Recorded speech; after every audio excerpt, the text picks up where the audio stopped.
بسم اللہ الرحمن الرحیم۔ ہمارا عنوان زکوٰۃ۔ ارکان اسلام میں نماز کے بعد دوسرا اہم ترین رکن زکوٰۃ ہے۔ قرآن حکیم میں 82 مقامات ایسے ہیں جہاں نماز اور زکوٰۃ کی فرضیت کا حکم یکجا وارد ہوا ہے۔ نظام صلاۃ اور نظام زکوٰۃ کا قیام اسلام کے بنیادی مقاصد میں سے ایک ہے۔ ایک سے انسان کی روحانی ضرورتوں کی تکمیل ہوتی ہے تو دوسرے سے اس کی مادی ضرورتوں کی کفالت کی ضمانت میسر آتی ہے۔ ایک اسلامی معاشرہ افراد کی روحانی اور مادی تقاضوں کی تکمیل کے بعد ہی جنم لیتا ہے، جس کے نتیجے میں نیکیوں اور اچھائیوں کو فروغ حاصل ہوتا ہے اور اس کے اندر پائی جانے والی برائیوں کا قلقمہ ہو جاتا ہے۔ اس نقطے کو ذہن نشین کرنے کے لیے ایک اسلامی نظام کے نفاذ سے اچھائیوں کا فروغ اور برائیوں کا سد باب کس طرح ممکن ہے، یہ بات ذہن نشین ہونی چاہیے کہ امر بالمعروف کا تعلق نظام صلاۃ سے ہے اور نہی عن المنکر کا تعلق نظام زکوٰۃ سے ہے۔ یعنی دوسرے لفظوں میں اگر کہا جائے کہ اسلام کے روحانی نظام کے نافذ کرنے سے نیکیوں کو فروغ ملتا ہے، جبکہ اس کے اقتصادی نظام یا معاشی نظام کا نفاذ برائیوں کو جڑ سے کاٹنے کا موجب بنتا ہے۔ اگر اسلام کا اقتصادی نظام مفقود ہو تو غیر متوازن معیشت کے مضر اثرات پورے معاشرے پر مرتب ہوں گے اور دولت صرف چند ہاتھوں میں سمٹ جانے کی وجہ سے ارتکاز زر کا رجحان فروغ پذیر ہوگا، جس سے معاشرے میں برائیاں جنم لینے لگیں گی اور ایسی راہیں کھل جائیں گی جو فسق و فجور کی زندگی پر مروجہ ہوں گی۔ اب ہم گفتگو کریں گے زکوٰۃ اور اس کا مفہوم۔ دراصل زکوٰۃ کے معنی ہے پاک ہونا، بڑھنا اور نشو و نما پانا۔ شریعت کی اصطلاح میں زکوٰۃ سے مراد وہ مالی عبادت ہے کہ ہر صاحب نصاب مسلمان اپنے مال میں سے شریعت کی مقرر کی ہوئی مقدار ان لوگوں کے لیے نکالے جو زکوٰۃ کے مستحق ہیں۔ زکوٰۃ ادا کرنے سے مال پاکیزہ ہو جاتا ہے اور اللہ تعالیٰ اپنے فضل و کرم سے اس میں خیر و برکت عطا فرماتا ہے اور آخرت میں اتنا اجر و انعام ملتا ہے کہ جس کا تصور انسان نہیں کر سکتا۔ اسی لیے اس عبادت کو زکوٰۃ یعنی پاک کرنے اور بڑھانے والا عمل کہتے ہیں۔ نصاب و شرح زکوٰۃ کیا ہے؟ نصاب سے مراد مال کا وہ کم از کم اندازہ ہے جو زکوٰۃ کے قابل وصول ہونے کے لیے شریعت میں مقرر ہوا ہے۔ جو مال نصاب میں کم ہو اور اس پر زکوٰۃ لازم نہیں ہے، یعنی جس کے پاس 750 تولے سونا یا 52 تولے چاندی یا اس کی مالیت کے برابر نقدی یا سامان تجارت اپنی حاجات و ضروریات سے زیادہ اور فارغ ہو، اس پر 1 سال کا عرصہ گزر جائے تو اس کا مال 40واں حصہ یعنی 2.5% بطور زکوٰۃ دینا فرض قرار دیا گیا ہے۔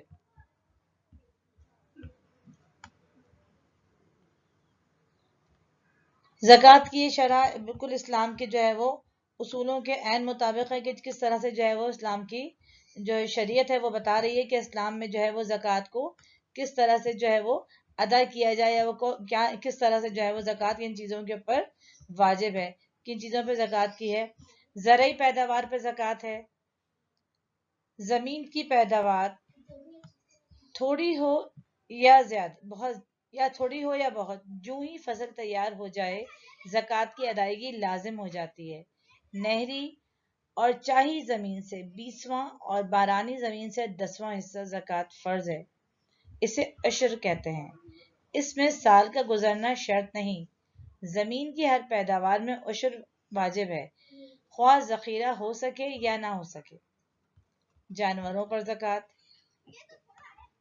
مویشیوں اور جانوروں پر بھی زکوٰۃ سے ہے، یا یوں کہیں کہ نصاب کم از کم 40% ہے۔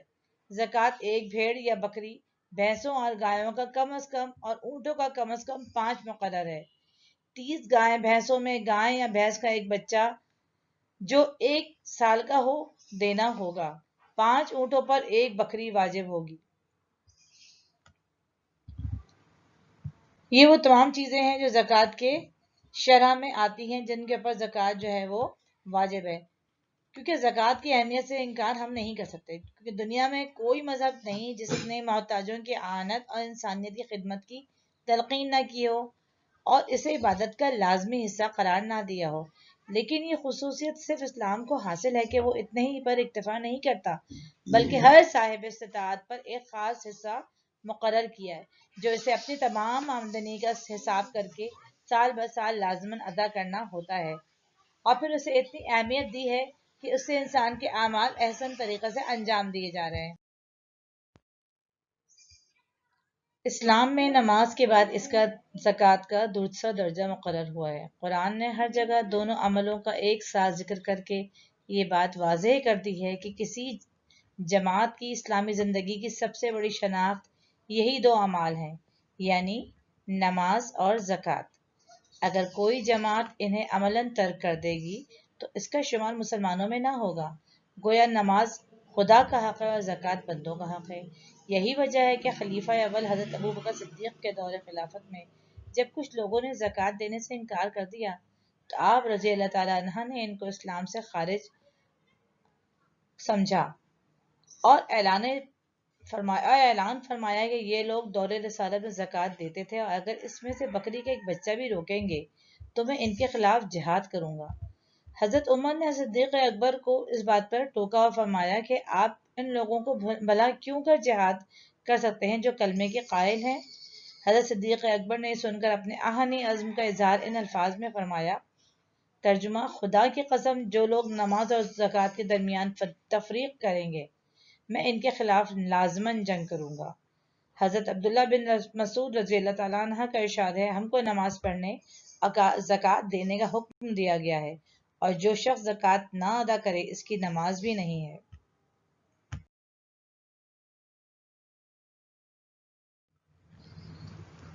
اب ہم گفتگو کریں گے مصارف زکوٰۃ پر۔ مصارف مصرف کی جمع ہے جس کے معنی مد اور خرچ کرنے کی جگہ ہیں۔ اس سے مراد وہ لوگ ہیں جن کو زکوٰۃ دی جاتی ہے۔ قرآن مجید نے خود زکوٰۃ کے مصارف گنوائے ہیں۔ بیان فرمایا ہے قرآن نے کہ کن لوگوں کو زکوٰۃ دی جا سکتی ہے، یا کون لوگ جو ہے وہ زکوٰۃ کے مصارف میں آتے ہیں۔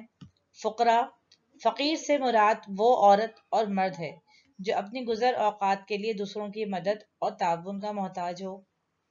دوسرا، مساکین، اس سے مراد وہ شریف غربا ہیں جو بیچارے نہایت ہی خستہ حال ہوں لیکن شرم کی وجہ سے کسی کے آگے ہاتھ نہ پھیلائیں۔ عالین زکوٰۃ، اس سے مراد زکوٰۃ جمع کرنے والے سرکاری ملازم ہیں۔ مؤلفۃ القلوب، ان سے مراد وہ لوگ ہیں جن کی تالیف قلب یعنی دلجوئی مطلوب ہو۔ اسلام کے مفاد میں ان کو ہموار کرنا اور مخالفت کے جوش کو ٹھنڈا کرنا پیش نظر ہے۔ رقاب، اس سے مراد وہ لوگ ہیں جو غلامی کی زنجیروں میں جکڑے ہوں اور مالکوں کو رقم ادا کر کے آزاد ہونا چاہتے ہوں۔ ایسے افراد جو لوگ قرض کے بوجھ تلے دبے ہوں اور قرض ادا نہ کر سکتے ہوں ان پر بھی زکوٰۃ واجب نہیں ہے۔ فی سبیل اللہ افراد، اس سے مراد وہ افراد ہیں جو راہ خدا میں جہاد و اشاعت اور تبلیغ اسلام کرتے ہوں۔ ابن سبیل یعنی مسافر خواہ اپنے گھر میں خوشحال ہو لیکن حالت سفر میں محتاج ہو سکتا ہے۔ اور 9واں درجہ، جن لوگوں کو زکوٰۃ دینا جائز نہیں، اپنے بیٹے یا ان کی اولاد کو زکوٰۃ دینا جائز نہیں، اسی طرح اولاد کو بھی اپنے والدین کو زکوٰۃ دینا جائز نہیں۔ وہ ان کی دوسرے طریقے سے مالی مدد کر سکتے ہیں لیکن زکوٰۃ ان کے لیے جائز نہیں۔